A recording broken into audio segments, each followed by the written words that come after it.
जय हिंद दोस्तों।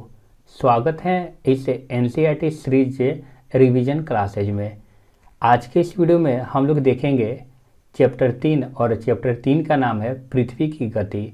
और वैसे में हम लोग चैप्टर 1 और 2 देख चुके हुए हैं और बहुत सारे ऐसे स्टूडेंट होंगे जो नया पर इस वीडियो को देखते होंगे, तो मैं उन लोगों के लिए एक इन्फॉर्मेशन दे दूं। अगर आप हम लोग के साथ एनसीईआरटी के क्लासेज करना चाहते हैं तो इसी वीडियो के डिस्क्रिप्शन बॉक्स में जाइए, वहाँ पे एक टेलीग्राम ग्रुप के लिंक मिलेगा, उसको ज्वाइन करके आप आ जाइए।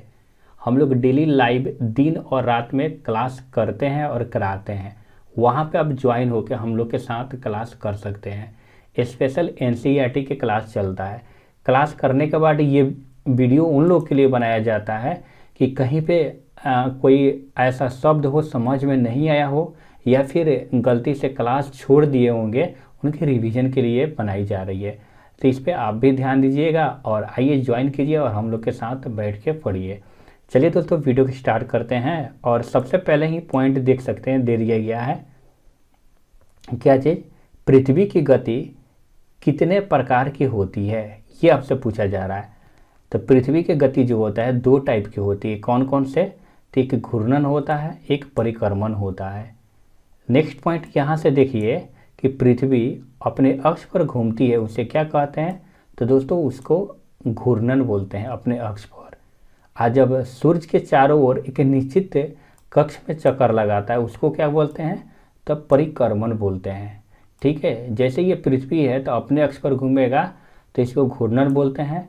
आज जब ये सूर्य, समझ लीजिए ये सूर्य है, तो इसको चक्कर लगाएगा तो इसको क्या बोलते हैं? इसको चक्कर लगाएगा तो इसको बोलते हैं परिक्रमण बोलते हैं। हमेशा इस पॉइंट को आपको माइंड में रखना है। नेक्स्ट पॉइंट यहाँ से देखिएगा कि पृथ्वी अपने अक्ष पर कितने डिग्री झुका हुआ है। ठीक है, तो पृथ्वी अपने अक्ष पर कितना डिग्री झुका हुआ है और वहाँ से कोण बनाता है। देखिए 23.5 डिग्री झुका हुआ है लेकिन 66.5 डिग्री का कोण बनाता है। इस चीज़ को याद रखिएगा, यहाँ से थोड़ा फॉल्ट है। ठीक, नेक्स्ट पॉइंट है कि वह समतल जो कक्ष के द्वारा बनाया जाता है कहलाता है कक्षीय समतल बनाता है। ठीक है, नेक्स्ट पॉइंट कि पृथ्वी पर वह वृत्त जो दिन और रात को विभाजित करता है वो कहलाता है प्रतिदीप्ति वृत्त। जैसे ये हो गया और यहाँ से अगर सूरज निकलता है तो ये दिन होगा तो ये रात पक्का होगा, तो ये जो विभाजित करेगा उसी को प्रतिदीप्ति वृत्त बोलते हैं। ठीक है, आइए नेक्स्ट पॉइंट देखते हैं। नेक्स्ट पॉइंट यहाँ पे दिया गया है कि किसी विद्वान ने बताया था, कौन सा ऐसा विद्वान है कि जो बताया था कि पृथ्वी गोल है और अपने अक्ष पर क्या करता है? घूमता है।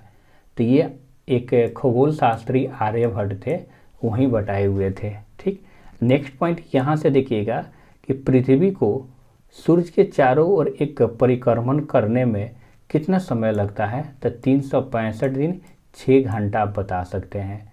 दिन उसके बाद देखिएगा कि प्रत्येक 4 वर्ष के बाद, ठीक है, 6 घंटा को मिलाकर एक दिन जुड़ जाता है और इसी वर्ष को जब जुड़ता है ना, तो एक दिन जब बढ़ता है तो उसको लीप ईयर बोल जाते हैं।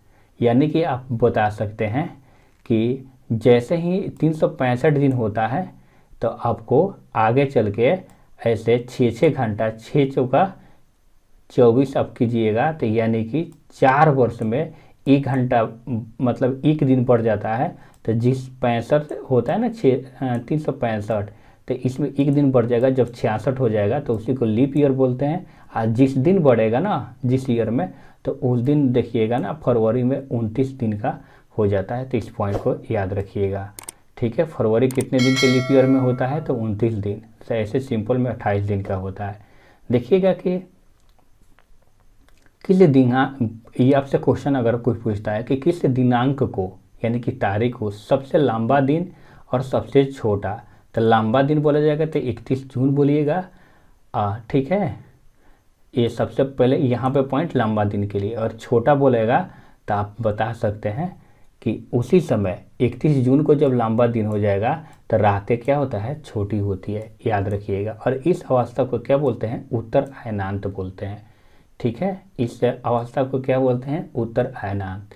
अगर आपसे पूछा जाए कि दिन आपका बड़ा तो रात पक्का क्या छोटा हो जाएगा? उसी को उत्तरायणांत बोलते हैं और ये घटना होता है 21 जून को होता है। इस पॉइंट को याद रखना है। नेक्स्ट पॉइंट है कि 21 जून को सूर्य की किरण कहाँ पे होती है, तो ये कर्क रेखा पर। और वहीं 22 दिसंबर के कोई पूछेगा तो बताइएगा मकर रेखा पर। ठीक है, सूर्य की किरण 22 दिसंबर को मकर रेखा पर और 21 जून को जो होता है ये कर्क रेखा पे होता है। नेक्स्ट पॉइंट यहाँ से हम लोग देख लेंगे कि सूर्य की किरण विषुवत वृत्त पर कब सीधी पड़ती है।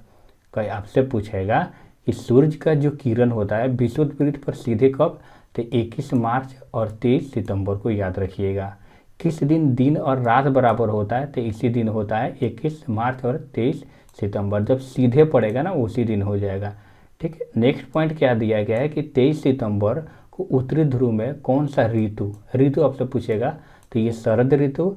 और वहीं 23 सितंबर में देखिएगा तो दक्षिणी गोलार्ध में देखिएगा तो बसंत ऋतु हो जाता है। तो इस पॉइंट को याद रखना है। चलिए हम लोग मिलते हैं नेक्स्ट चैप्टर में और उसमें देखेंगे मानचित्र से रिलेटेड। Thanks for watching.